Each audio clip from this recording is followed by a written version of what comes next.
வணக்கம். சிற்றினம் சேராமையின் 4வது குறளை நாம் இன்று பார்க்கலாம். ஒருத்தர் எவ்வளோதான் அறிவாளி போல நம்மளை காட்டிக்கொண்டாலும் அவருடைய உண்மையான சுபாவம் ஒரு சமயமாவது வெளிப்படும். அப்படி வெளிப்படுறது எதன் அடிப்படையில் வருகிறது என்றால் அவர் சேர்ந்து இருக்கக்கூடிய நட்பு வட்டாரத்தின் அடிப்படையில் அமைகிறது. அதனால தான் சிறந்த நட்பை நாம் தேர்ந்தெடுக்க வேண்டும். சிற்றினம் சேராதே. ஒழுக்கம் இல்லாதவர்களோடும் நல்ல பண்பு இல்லாதவர்களோடும் தீய குணங்கள் இருப்பவரோடும் ஒருபோதும் நாம் நட்பு பாராட்டக்கூடாது என்று வள்ளுவம் நமக்கு இடித்தும் கூறுகிறது, எடுத்தும் கூறுகிறது. சில சமயம் ஒருத்தர் பேசுகிறத பார்த்தோன்னா நமக்கெல்லாம் என்ன தோணுன்னாக்கா, இவனுக்கு எல்லாமே நல்லா தெரியும் போல் அப்படின்னு நம்மளாம் நம்பிடுவோம். ஆனால் அது உண்மை கிடையாது. அப்போது இதை எதை வச்சு அடிப்படையில் நம்மளுக்கு சொல்கிறாங்கன்னு பார்த்தோன்னாக்கா, ஒருவன் தன்னை சார்ந்த குழு ஒன்று இருக்கும் இல்லையா, எல்லாருக்குமே ஒரு நட்பு வட்டம் அப்படின்னு ஒன்று இருக்கும். அதில் 2 பேர் இருக்கலாம், ஒருத்தர் இருக்கலாம், பல பேர் இருக்கலாம். ஆனால் எல்லோரையும் கேட்டிங்கன்னாக்கா, என்னோடய பெஸ்ட் ஃப்ரெண்ட் அப்படின்னு ஒருத்தர் சொல்லுவாங்க, என்னுடைய க்ளோஸ் ஃப்ரெண்ட் அப்படின்னு சொல்லுவாங்க. எல்லாத்துலேயும் அவங்க தான் எனக்கு எல்லாம் உதவி செய்வாங்க. அப்படி அமையக்கூடிய நண்பர்கள் நல்லவர்களாக இருக்கும் பட்சத்தில் நீங்கள்லாம் சிறப்பாக செயல்படுவீர்கள்.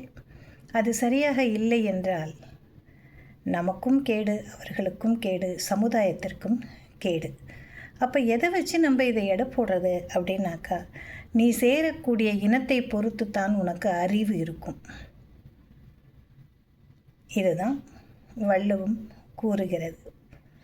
நாட்டு நடப்பில் நம்ம நிறைய பார்க்குறோம். சிறந்த அறிவாளிகள் பல பேர் இருக்காங்க. இப்போ எண்ணுக்கடங்காத கூட்டம். அவர்களுடைய அறிவை நாம் எதை வைத்து எடை போடுகிறோம்? போட்டுக்கிட்டு இருக்கீங்களா? என்ன சொல்கிறீங்க? அதுதான் இனத்தானா அறிவு. யாரோட நீ சேர்றியோ அந்த இனத்தின் அறிவு தான் உனக்கும் இருக்கும். ஆக இனத்தை தேர்ந்தெடுப்பதில் நீ கவனமாக இரு அப்படின்னு சொல்கிறாங்க. மனத்துளது போல் காட்டி,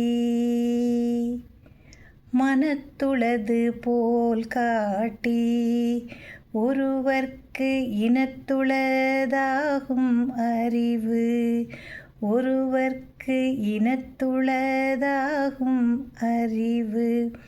மனத்துளது போல் காட்டி, ஒருவர்க்கு இனத்துளதாகும் அறிவு. மனசில் நான் பெரிய ஆளுன்னு நினச்சிக்கிட்டு இருக்கலாம், எனக்கு எல்லாம் தெரியும், நான் ரொம்ப நல்லவன் அப்படின்னு படம் போடலாம், சீன் போடலாம், எல்லாம் பண்ணலாம். ஆனால் உண்மையான எனது அறிவு எதன் அடிப்படையில் வரும் என்றால், நான் சேர்ந்து இருக்கக்கூடிய இனத்தினை சார்ந்து வரும். இனம் என்பது ஜாதி மதம் கிடையாது. நம்முடைய நட்பு வட்டங்கள், நமக்கு மிக நெருக்கமானவர்கள், அவர்கள் சிறப்பாக இருந்தால் நம்மளை நல்வழிப்படுத்திடுவார். பாடம் படிக்கும்போது கூட நம்மளாம் ஃப்ரெண்ட்ஸ் பார்ப்போம்ல, ஒரு ஃப்ரெண்டு என்ன பண்ணுவாள், நமக்கு நல்லா சொல்லி கொடுப்பா, அவளுக்கு தெரிந்தவற்றை நமக்கு சொல்லி கொடுப்பா. அப்போ நமக்கு சீக்கிரம் புரிஞ்சிடும். அப்போ எளிதாக தேர்வு எழுதுவோம். இதெல்லாம் நடந்துக்கிட்டு தான் இருக்குது. அப்போது நாம் சேரக்கூடிய இனத்தை பொறுத்து நமது அறிவு மேம்படும் அல்லது மேம்படாமல் போகலாம். என்னதான் நான் பெரிய ஆளுன்னு நினச்சிக்கிட்டு இருந்தாலும் நான் சேரக்கூடிய இனத்தை பொறுத்தே எனது அறிவு வெளிப்படும் என்பதை வள்ளுவம் மிக எளிமையாக 2 அடிகளில் நமக்கு எடுத்து உரைக்கிறது.